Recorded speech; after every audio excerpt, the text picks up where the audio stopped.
when you're an investor and you know that capital can flow anywhere, you look at India and the wind sector and you think whether your money is better spent elsewhere.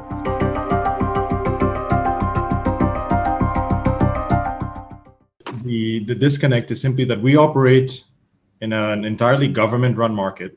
The government touches every single piece of the value chain.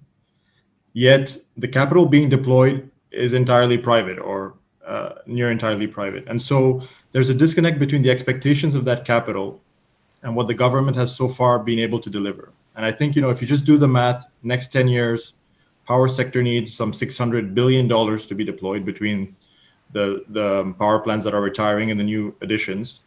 Half of that is going to be in renewables. That capital will only get deployed if there's a predictable environment in which to do so. If you take our example as a manufacturer, we take investment decisions today on technology, on industrial footprint, whether to expand the factories, hire more labor, etc. We do that 3, sometimes even 4 years before the project is commissioned.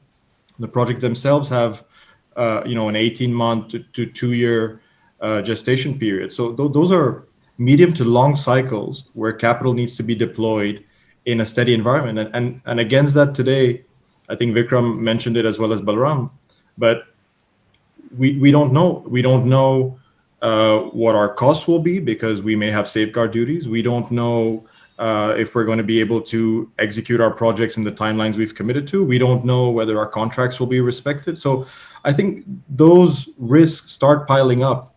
And when you're an investor and you know that capital can flow anywhere, you look at India and the wind sector and you think whether your money is better spent elsewhere. And given the needs of this particular market to attract that capital, I think that level of stability and predictability going forward is indispensable. So I think for me, that's clearly the headwind we're all facing collectively.